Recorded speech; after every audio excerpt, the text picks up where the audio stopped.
Really great example.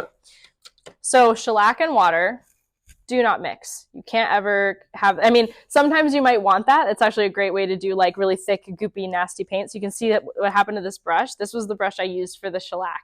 I put it in the water and now it's all goopy and gross. So great way to fast track your way to a good graining brush. But in general, don't want to have those two things mixing. Especially like I have my sprayer here. A lot of people like to keep shellac in these sprayers, but you want to make sure it's labeled, and then forevermore it is a shellac sprayer, because if you put water through it, it's just going to gum up all the inside mechanisms and then it's just like over for you. But I didn't want to get another chip brush dirty because no, this is totally fine. We got, actually, yeah, I'll take like 2 more. Do the 4 inches.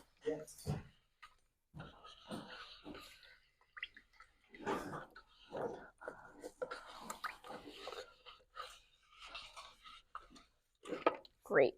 Thank you. Can I wash this one? Sure. Yeah, sorry, that was so quick. I mixed like a banana's amount of this paint.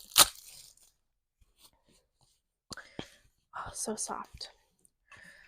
Okay.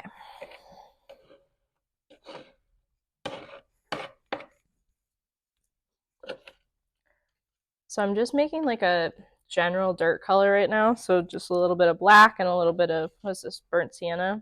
Raw sienna? Probably raw, or umber. Raw umber. Yeah, burnt umber. So I didn't see it down here. Yeah, but raw umber is actually going to be like your go-to bestie when it comes to aging. It just has this like perfect kind of browny, greeny, almost kind of looks like bad diaper color, but it's great for aging. But any combination of like browns and blacks will get you there. Again, it all depends on the reference. You know, like we're just freeballing it here, so it doesn't really matter, but definitely having a reference is always ideal. Okay. All right. We'll start with that. So I'm thinking what we'll do is we'll do half wet, half dry, so you guys can kind of see the difference. So on this side, we'll start with a, ooh, it's a little aggressive. There we go. With it just a little bit wet.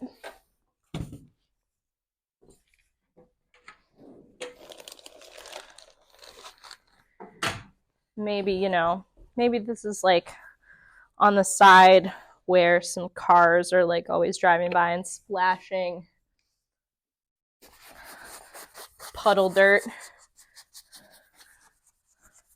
So to start, maybe just like a glaze to kill the grout. This grout is very bright. This is like elementary school grout. Nice and clean. So we'll dirty it up a little bit.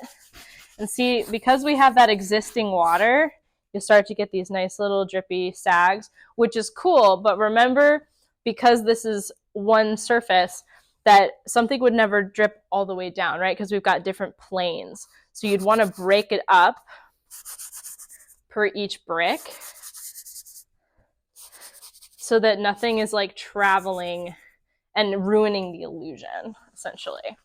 So it's okay to have drips and things like that, but just being really conscious of where they fall so that they don't break the illusion. So that would be like maybe like a little glazy moment. When your surface is wet to start with, you can really get away with a lot. And sometimes I like to just sit and like see what it's gonna do.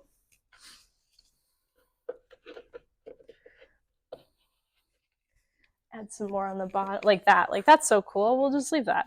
How fun. Couldn't have planned it, but like, that's the thing. Is like, sometimes you get, it's like Bob Ross says, like happy little accidents.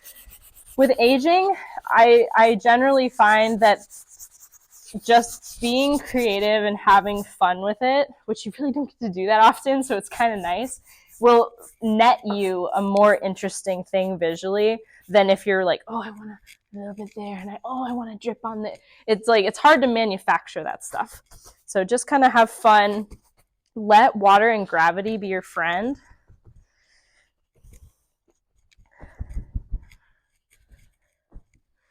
Like we'll do a little, I actually don't hate that. So maybe what we do is we pull it here and then let those drips be on the grout. That's kind of cool.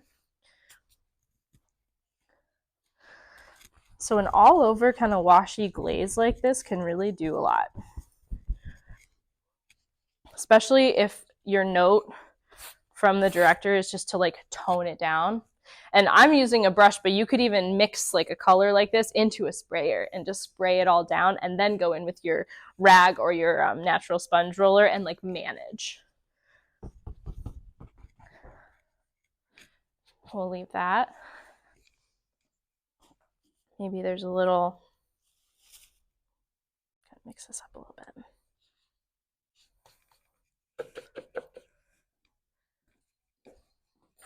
Maybe there's some dirt. Oop, didn't get enough. I'll do it for real.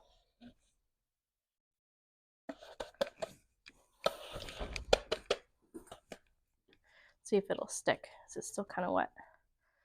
And glob some dirt on there.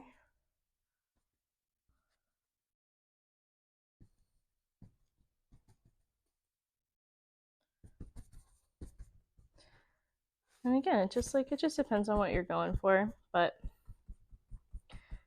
being mindful of your grout. Yeah, that's fun, right? You can kind of see the difference too between the brown and the black. It'll really give you a different feel. Now, if we were to go on dry, we'd have to be a little bit more careful. And now, generally for aging stuff, you would want to use the natural sponge roller, but I find for something that's like really architectural, like a brick, you want to use a chip because hitting those perfect corners is going to be more difficult with the natural. So you can actually kind of take advantage of your brush a little bit. And just think about it logically, like where would the dirt sit, right? Generally, it's going to kind of sit on the bottom, or who knows, maybe it does sit on the top. Maybe you've got like a layer of grime that's like sitting on the top. It all depends on, you know, the reference. And again, it's like what they call a clinker brick, the ones that look all super textury. Like that would have it, you're right, on the top. So you can see the, yeah, it really, again, it's like you can do it anywhere. It just depends. Yeah. And then maybe we have a little, did you guys see a little chunk of wood that Fred cut for me earlier? Oh, yeah, perfect. I don't know how it made its way down there. So maybe this was painted a different color previously. And you can do this with like any little block. Just go in the carpentry chop saw bin and steal their stuff. It's actually a lot. Take a little off. It's kind of nice to have a little palette to mess it with. Oops. There we go. There we go. That one had, you know, used to be tan, but the tan is fading. Ta-da. Have you guys done this before? You done blocking? You guys want to come up and try? Yeah, come give it a shot. I'll get you just a little bit more paint. We'll use the corner of this flat as like a palette.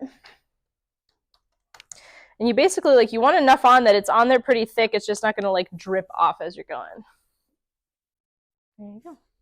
Light pressure? Yeah. You'll see as you go. Because you can go thick. Oh, yeah. It really just depends on the type of look that you want.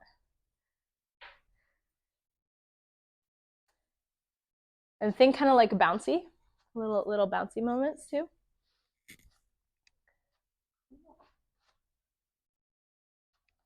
Try one more and do, instead of stamping so much, do like a think bounce and drag. Bounce and drag, bounce and drag. Go for it.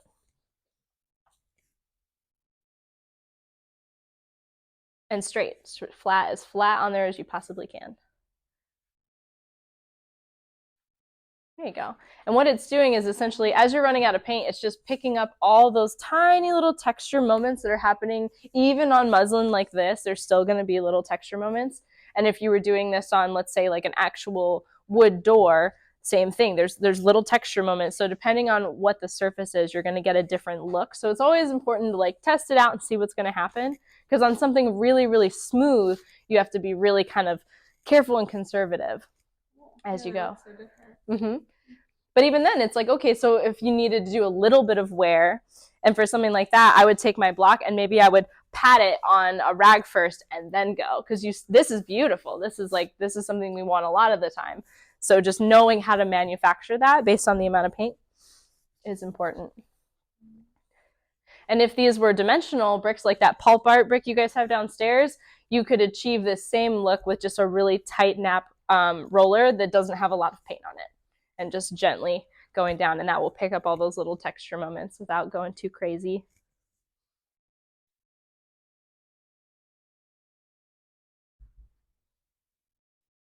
And this blocking thing too, when we do rust samples, this can also be really handy for that, because it's just, when it comes to natural things, the more you can extract your own control out, the better. Like, I'm sure you guys found that with marble, right? You guys use the feathers for marble. So any way that you can kind of get your human body away from it and let something else take over. So like with the block, you have some control, but you also don't have control over what that texture is going to be. And that's going to allow it to be a little bit more unpredictable and therefore a little bit more natural. So your eye is going to perceive that as, oh yeah, that's nature did that and not my brain.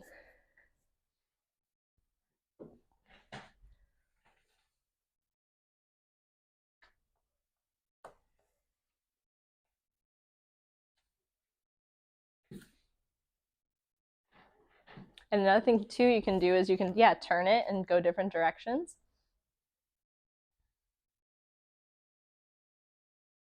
I have, I only have my phone to show you this one, but we did an entire show this way one time.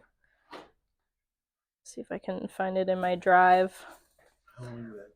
Oh my God, like weeks. So they wanted it to be this like really industrial look. And so we essentially took like a piece of, masonite, like a big tray about this size, but more rectangular. And then we put some foam core on it. So it'd have a little bit of give. And we hooked it up to like 2 ropes so that we could kind of put our foot on it. And we essentially did a giant version of what you guys are doing, where we would like skid it across the floor using our feet. And the director was so happy. He was like, this is the best industrial floor I've ever seen. So, and this was for Sheepdog. And then we ended up doing that same technique on all the walls. So it was literally like the entire stage floor, and then all of these huge walls were all covered in the same technique. So you can scale this up for, let's say they wanted this, but on a stage floor 4 foot by 4 foot wide, you can do that. You just need a bigger block. Okay. Did everybody go? Cool. Another thing, let's see. Where am I? Oh, there it is. I'm gonna try to like not get your classroom too messy. Let's see how's our stuff doing over here. Okay, not bad. This is what I call like the babysitting phase, because sometimes you do really need to just like walk away and see what's gonna happen and then come back and manage again.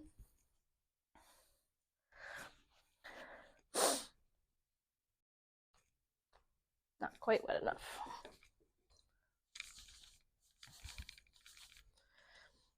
But for aging, it's like pretty much everything in your little arsenal of stuff can be applicable. It just depends on what the, nope, still not there.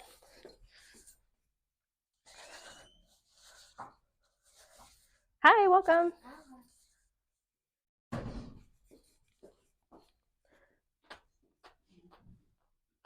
There we go.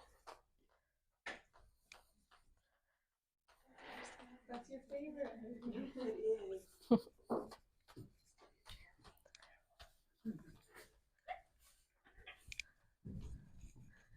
So maybe there's, again, this is like my a car went by and splash some stuff on there. But so it's all applicable. You can use your brush, you can use a sponge, you can glaze it, you can spot treat it. There's like a million different ways to kind of go about it. We'll see.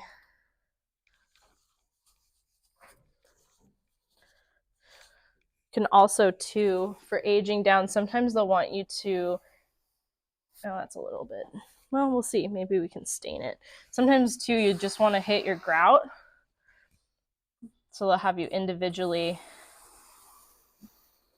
because this grout is just like so crazy bright.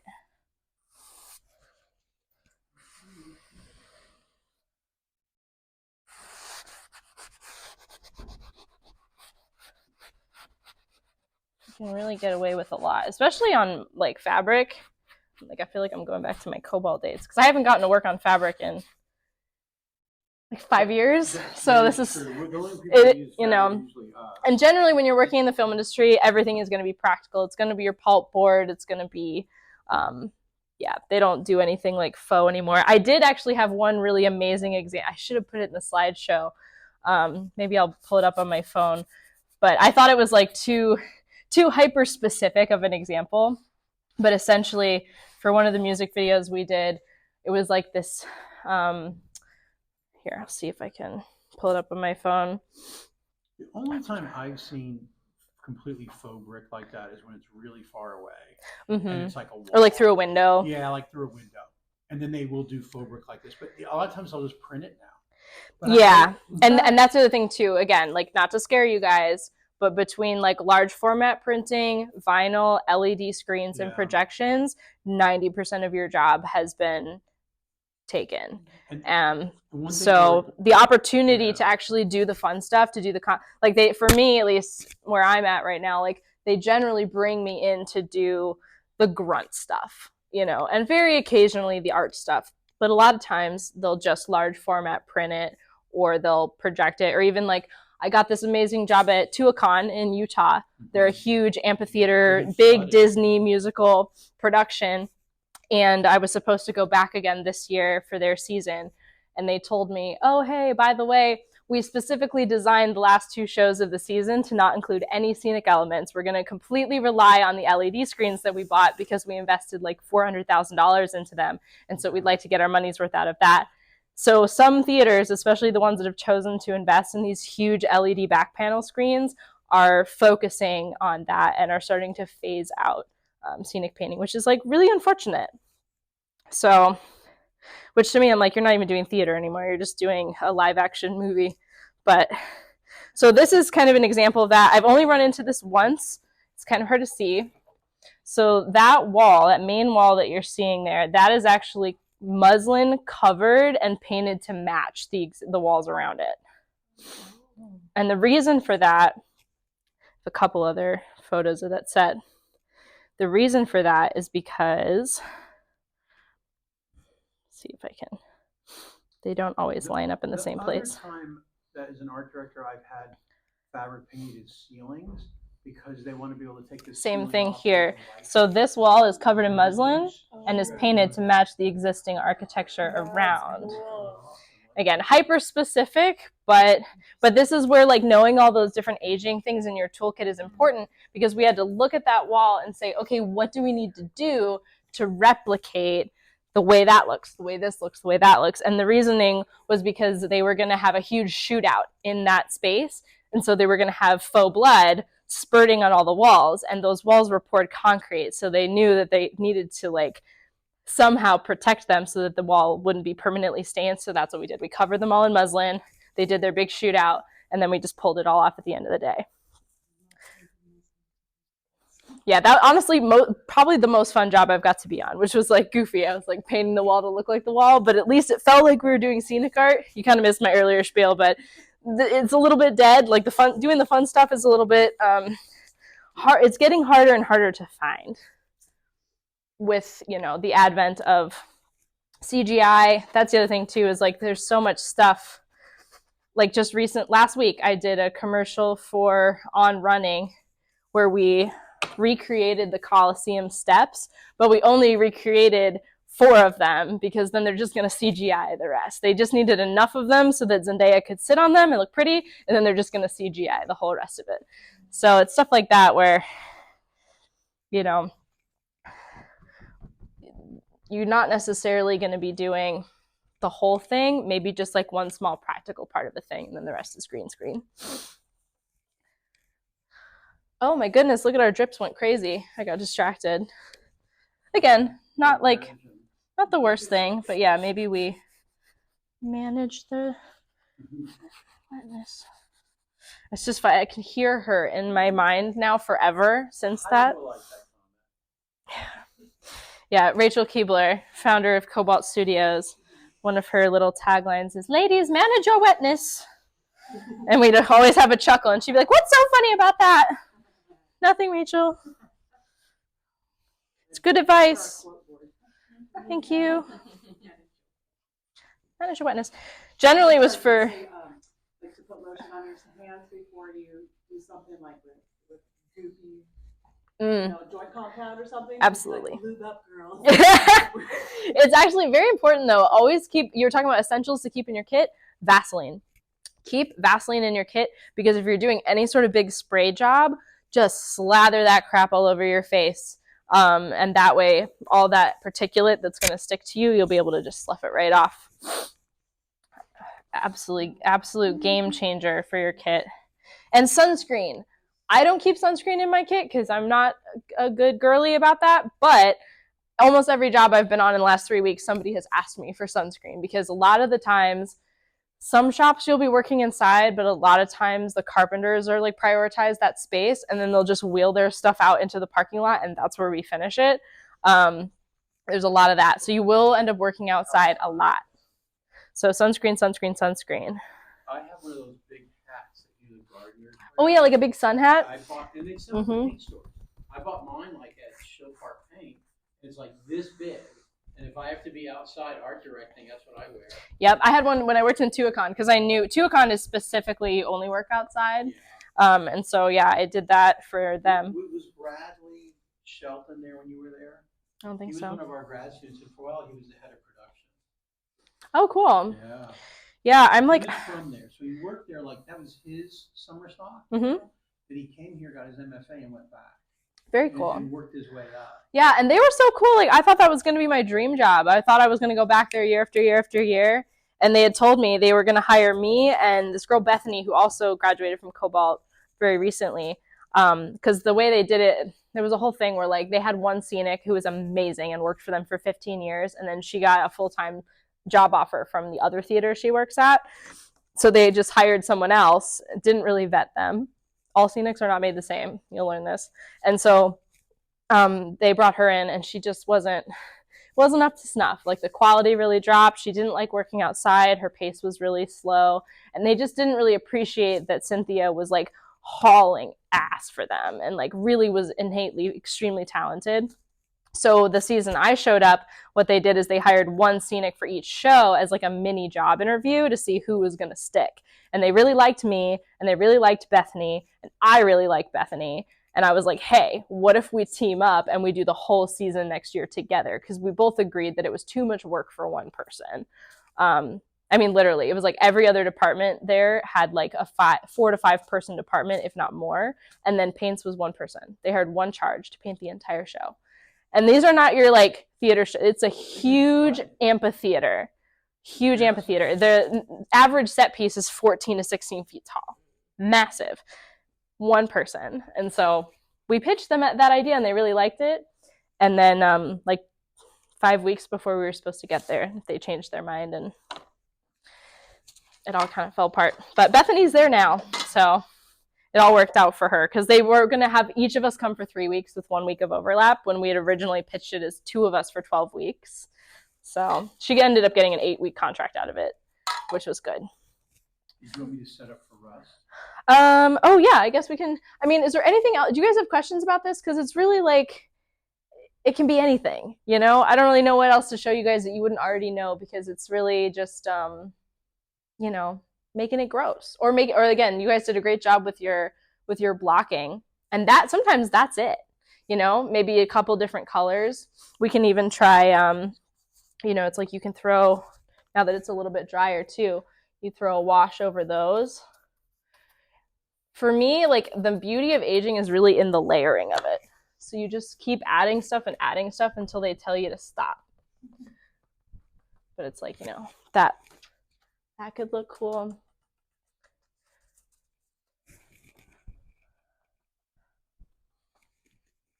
and just playing around with your different, different glaze thicknesses, going on dry, going on wet. Again, remember what I said about the drip situation where it's really rare that you'll have a situation where you need those drips. You can kind of see that, right? It's like, how often do we really see that in real life versus this? So being kind of careful about water. This is that rag resist thing. See how it's pulling? That can be fun. And this is the other reason why if you have time, which we don't always have time, but if you can, sample, sample, sample. Sample, sample, sample. And that way you can give, if you're not getting good direction or you're not getting clear references, kind of come up with a couple things and then show them and say, oh, what do you like about this? What do you not like about that? And kind of come to a consensus on what exactly they're talking about. We had a little conversation earlier about how in the film industry, you don't really ever get renderings, you get verbal descriptions. And verbal descriptions get super lost in translation. Like even the Colosseum I was just talking about, the director kept giving us this note that he wanted lines. And in the drawing, there are these, or in the reference photo that they gave us, there were these like striations, kind of where the rock would have compressed and there'd be like different colors. There were these striations of color. And so we were like, oh, okay. So we kept putting that in. And they kept going, no, but we want lines. But we want lines. And we were like, okay. And we just kept making them darker and darker because we thought they weren't reading. He wanted seams. What they wanted was seams. They wanted like seam lines to cut the chunks of rock. So again, it's all about like knowing the language of like what you're talking about. And sometimes it won't even be your fault. It'll be on the person that you're communicating with on whether or not they can, know what they're talking about. Where's our crackle paint? Right here. Let's see how it turned out. How'd we do? Okay, so we're still cooking on the glue. The glue does, that's the other thing too to keep in mind. So for time, the shellac and sodium silicate is definitely the way to go because again, alcohol based, it's gonna go off pretty quickly. I didn't even do the alcohol that's in a spray bottle somewhere. Thank you. So I guess we can try it on this instead. I want to spray you. See if it, we'll see if that helps our other one. But yeah, so you guys can see, not bad. And if we were to throw a heat gun on this, I just don't want to, with the noise. But yeah, it'll go off eventually. Probably cheaper, I would think. Like the white glue option is definitely your budget option, but you do have to wait for that glue to set up and then wait for the paint to dry. So it is kind of a long process, whereas the sodium silicate and shellac does go by pretty quick. And I think too, I even could have put thicker paint. This is a pretty thin coat, and it's nice because we're getting the color contrast, but you can go pretty thick with it as well. Nice. Okay. What the actual time is?